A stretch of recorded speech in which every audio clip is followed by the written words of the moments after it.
Good afternoon, everyone. We begin with new information. Police have just identified the 20-year-old man that drowned in Detroit lakes last night. They say Jet Franson of Fergus Falls drowned after he jumped off a pontoon just after 5:30 p.m. just south of the Holiday Inn. Wind began to push the boat away. That's when they say Franson began to struggle. Police say Franson's 3 friends jumped into the water at separate times to try and rescue him, but Franson was not wearing a life jacket. Sheriff Todd Glander says the response was quick as an officer was close by on a boat. Adding several agencies and citizens helped look for Franson. His body was recovered by a dive team about 3 hours later. In the Northern Valley this afternoon, one man is under arrest after leading East Grand Forks police on a chase that ended in the Red River. Police say around 3 this morning they tried to stop a vehicle, but the driver took off. The man led police on a chase until ditching his vehicle, jumping in the river and swimming across. Officers arrested him a few hours later. We're expecting to receive new information about the suspect and the case shortly. As always, we'll keep you updated online and on your VNL News app. To the forecast, we might see a few sprinkles tonight after a beautiful day. Chief Meteorologist Hutch Johnson is here with a first look. Hutch? Stacey, thanks so much, and good afternoon, everyone. Heading into your evening, here's a look at what you need to know in the FM area as far as your forecast tonight goes. Heading out to Ribfest, look at this. Comfortable temperatures. We're kissing 80 now and we'll be well into the 70s for most of the evening. After sunset in that 9 o'clock hour there, we're expecting temperatures to be closer to 70. Light wind. We will have a cloud cover that continues over us, but rain-free skies for the big concert later tonight. Checking a look at current conditions. We're near 80 in Grand Forks. We're near 80 as well in that Fergus Falls area, where we do have Sisseton at 81 this hour. Showers are prominent out in the central Dakotas now. They've moved out of eastern Montana. They're heading our way, but it's going to be much later. Our western chances will have a chance at a hit or miss evening sprinkle, but in Fargo we stay dry. And again, a look at your hour-by-hour planner showing temperatures in those 70s, eventually 60s though as we go through the overnight hours. Our chance of showers here will be very late in the nighttime hours. Grand Forks, temperatures pretty fair there as well. We do have more rain chances, more heat in the extended forecast. I'll go over all of that in a few minutes. All right, thanks, Hutch. Breaking news out of Alabama. Police say a man was shot and killed after attempting to enter a school. Around 9:30 this morning, the suspect was trying to get into vehicles and buildings on campus, according to police. A school resource officer responded and called for help. According to the officer, he or she got into a fight with the suspect, and the suspect was shot and killed. The officer has minor injuries. Police haven't said whether the man was armed. The school system had just completed a seminar in school safety training on Monday in an effort to stay vigilant against intruders. Meanwhile, the Fargo Police Advisory and Oversight Board is meeting tonight to discuss Fargo's SRO program and active killer response protocol. We'll bring you the latest on that tonight at 10. We also checked in with schools here to find out what safety procedures are in place and how often they're reviewed. You can find that information, including each school district's practice, right on our website, valleynewslive.com. Just click on this story. The House is once again taking up gun legislation a day after it passed sweeping new restrictions last night, but with virtually no chance of those measures making it through the Senate, a bipartisan group of lawmakers is focused on more modest reforms. Deborah Alfarone reports from Washington, D.C. The bill is passed. The Democratic-led House passed a bill dealing with red flag laws that could prevent those who are considered a risk from getting a gun. No child, no parent deserves to live in fear of gun violence.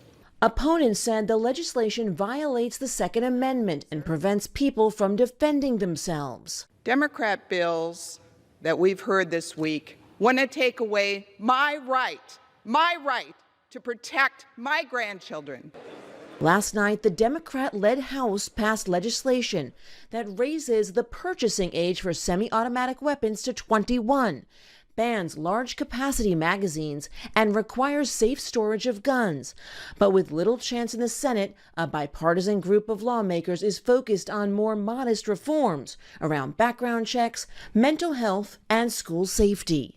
I'm optimistic about where things stand right now. A renewed focus on gun legislation comes in the wake of recent mass shootings, including the massacre at Robb Elementary School in Uvalde, Texas. On Wednesday, lawmakers heard from Mia Cerrillo, who survived the massacre by covering herself in her friend's blood and playing dead.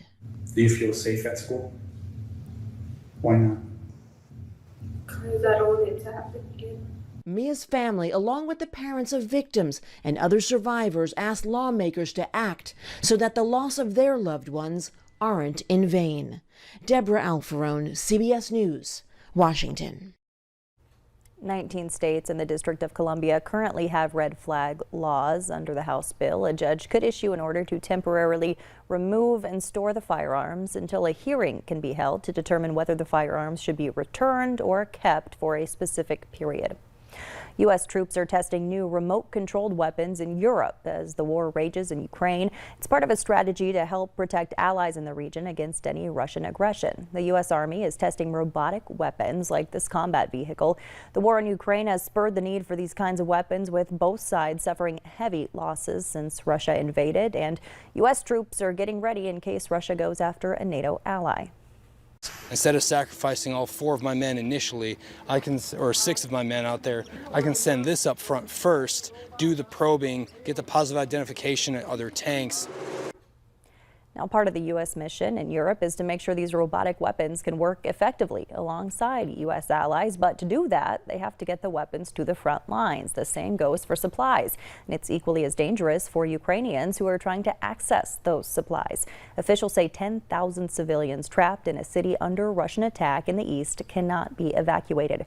Russian forces have attacked both the food and water supply, forcing people to line up for rations. Charities like World Central Kitchen are doing their best to provide meals, but according to the World Food Program, 45% of Ukrainians are struggling to find food. Russia has turned wheat fields into minefields, risking the lives of farmers, and Russian warships and mines are blocking Ukrainian ports, holding hostage more than 20 million tons of grain earmarked for the developing world and worsening the global food crisis. Aides for the House Select Committee investigating January 6th are promising that tonight's hearing will reveal new details showing the assault on the U.S. Capitol was coordinated and planned in order to overturn the results of the 2020 presidential election, and that former President Donald Trump was at the center of that effort. Tonight's hearing is expected to include never-before-seen video from a British filmmaker who was embedded with the Proud Boys. The DOJ has already charged 5 leaders of the Proud Boys with conspiracy for their alleged role in the attack. Excited to see is how the committee puts all these separate sort of threads of the investigation together into one cohesive whole. What they're trying to show is coordination. President Trump just this morning insisted again that the election was stolen as the FBI arrested 2 more people in connection with the January 6th assault, a Republican candidate for governor in Michigan and a Washington, D.C. based chiropractor. We'll be airing that hearing tonight starting at 7 p.m. on KVLY and KXJB. There may be explicit language and graphic video during the live event. FBI, search warrant! We shouldn't have to give up our lives to do our job. A man who police say planned to kill Supreme Court Justice Brett Kavanaugh is charged with attempted murder. The 26-year-old suspect, identified as Nicholas John Rasky, was arrested near Kavanaugh's home in Maryland yesterday morning. Police say he was carrying a gun and pepper spray. Now Republicans and Democrats alike are calling for legislation that would offer increased security to federal justices and their family members.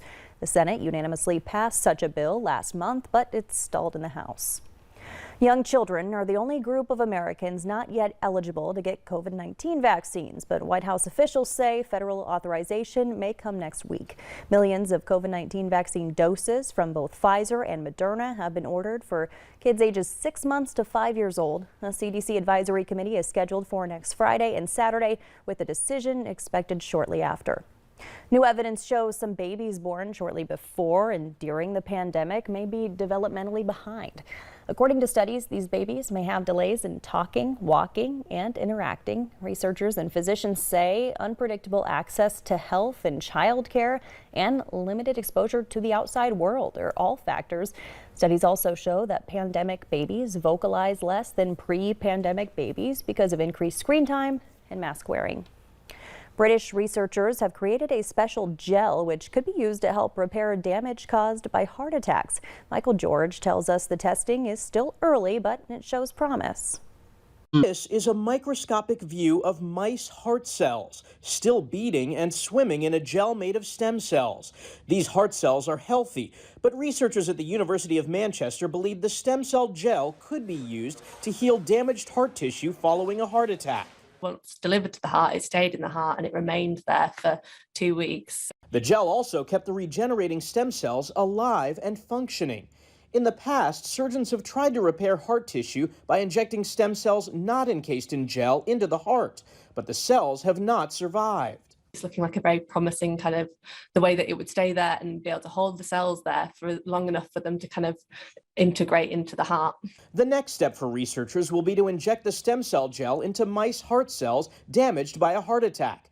If successful, human trials could follow. In order to get into clinical studies, we have to ensure that the hydrogel itself is compatible with the human body, that the stem cells are produced in a way that is safe and reproducible. It will be a matter of years before this technology can get through into the clinic. Coronary heart disease is the leading cause of death worldwide and in the U.S. Michael George, CBS News, New York.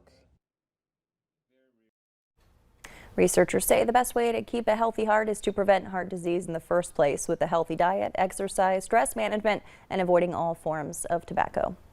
Breaking news on a shooting now at a Maryland business. A shooting at the business in western Maryland claimed multiple victims. That's according to law enforcement. It happened at a business in the community of Smithsburg. The sheriff's office issued a brief statement saying the incident is rapidly evolving and it will release information as it's able. They haven't confirmed how many victims were involved, but police say the suspect is no longer a threat to the community. We'll continue to follow this breaking news for you throughout the evening.